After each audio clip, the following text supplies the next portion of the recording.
आषाढ़ मास शनिवार व्रत कथा। जय श्री गणेशाय नमः। जय श्री शनेश्वराय नमः। नमस्कार। जय श्री हरि। आज हम आपको आषाढ़ मास के पावन शनिवार व्रत की दिव्य कथा सुनाने जा रहे हैं। धर्म ग्रंथों के अनुसार आषाढ़ मास में किए गए शनिवार के व्रत का विशेष महत्व माना जा गया है। इस दिन श्रद्धा और विश्वास के साथ शनि देव की पूजा, व्रत कथा तथा सुनने में शनि दोष शांत होता है, आर्थिक संकट दूर होते हैं, रोग शोक का नाश होता है और घर में सुख समृद्धि का वास होता है। प्राचीन समय की बात है कि एक नगर में रामदास नाम का एक गरीब किंतु धर्मपरायण ब्राह्मण रहता था। वह प्रतिदिन भगवान का स्मरण करता, सत्य बोलता और किसी का बुरा नहीं चाहता था। किसी भी उसके जीवन में अनेक कठिनाइयाँ थी। घर में धन का अभाव था, परिवार के लोग बार बार बीमार पड़ जाते थे और जो भी काम शुरू करता वह बीच में ही रुक जाता। रामदास अपनी पत्नी के साथ बहुत चिंतित रहता, लेकिन उसने कभी भगवान पर से विश्वास नहीं छोड़ा। एक दिन एक तेजस्वी संत उसके द्वार पर आए। रामदास और उसकी पत्नी ने उनका आदर संस्कार किया, भोजन करवाया, चरण स्पर्श कर आशीर्वाद दिया। संत ने ध्यान लगाकर कहा, बस तुम्हारे ऊपर शनि की कठोर दृष्टि चल रही है, इसलिए तुम्हारे बार बार कष्टों का सामना करना पड़ रहा है। लेकिन घबराओ मत। यदि तुम आषाढ़ मास के प्रत्येक शनिवार को विधि पूर्वक व्रत रखोगे, शनि देव की पूजा करोगे, पीपल के वृक्ष के नीचे सरसों के तेल का दीपक जलाओगे और गरीबों को दान देंगे, तो शनि देव अवश्य प्रसन्न होंगे। रामदास ने उसी दिन से ये संकल्प लिया कि वे पूरे आषाढ़ मास के प्रत्येक शनिवार को श्रद्धा और नियम पूर्वक व्रत करेगा। वे प्रातः ब्रह्म मुहूर्त में उठता, स्नान करके स्वस्थ वस्त्र पहनता, शनि देव का ध्यान करता और ओम शनिश्चराय नमः मंत्र का 108 बार जाप करता।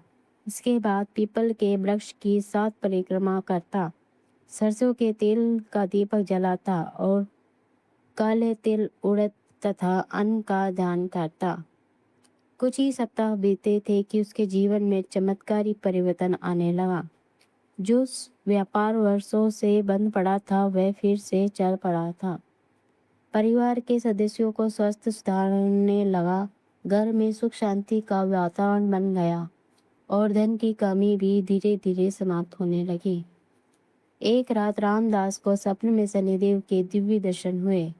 शनिदेव ने कहा, हे भक्त, तुमने किसी स्वार्थ के साथ श्रद्धा और विश्वास से मेरा व्रत किया है। मैं तुम्हारे अत्यंत प्रसन्न हूँ। आज से तुम्हारे सभी कष्ट दूर होंगे। तुम्हारे घर में कभी अन्न और धन की कमी नहीं रह होगी। जो भी श्रद्धा पूर्वक आषाढ़ मास के शनिवार का व्रत करेगा और ये कथा सुनेगा, उस पर मेरी विशेष कृपा बनी रहेगी। प्रातः उठकर रामदास ने अपना स्वप्न सभी को बताया और नगर के लोगों ने भी शनि व्रत करना शुरू कर दिया। धीरे धीरे अनेक लोगों के जीवन में सुख शांति और समृद्धि आने लगी। जो लोग कर्ज से परेशान थे उन्हें राहत मिली। जिनके कार्य अटक रहे थे उनके कार्य बनने लगे। पूरे नगर में शनि देव की महिमा का गुणगान होने लगा। इस कथा से ये शिक्षा मिलती है कि इस कथा में हमें कि शनिवार कभी किसी शत्रु के नहीं होते। वे केवल मनुष्य को उसके कर्मों के अनुसार फल देते हैं। जो व्यक्ति सत्य, ईमानदारी, सेवा, दान और भक्ति का मार्ग अपनाता है, उस पर शनि देव की कृपा अवश्य रहती है। इसलिए हमें हमेशा अच्छे कर्म करने चाहिए और भगवान पर अटूट विश्वास रखना चाहिए। व्रत की विधि है, प्रातः स्नान करके स्वस्थ वस्त्र धारण करें, शनि देव का ध्यान करें और ओम शम शनिश्चराय नमः मंत्र का 108 बार जाप करें। पीपल के वृक्ष पर जल अर्पित करें, सरसों का तेल का दीपक जलाएं काले तिल, काली उड़द, लोहे की वस्तु या अन्न का दान करें। हनुमान चालीसा पाठ करें। अंत में शनि देव की आरती करके प्रसाद वितरित करें। जो श्रद्धा इस कथा को सुनता है, पढ़ता है, दूसरों को सुनाता है, इसके जीवन में दुख, दरिद्रता और बाधा दूर होती है तथा शनि देव की कृपा से सुख और शांति, समृद्धि की प्राप्ति होती है। बोली श्री शनि देव महाराज की जय। पवन पुत्र श्री हनुमान जी महाराज की जय। बोले श्री हरि विष्णु भगवान की जय। कथा अच्छी लगी हो तो वीडियो को लाइक करें, शेयर करें, सब्सक्राइब करना ना भूलें।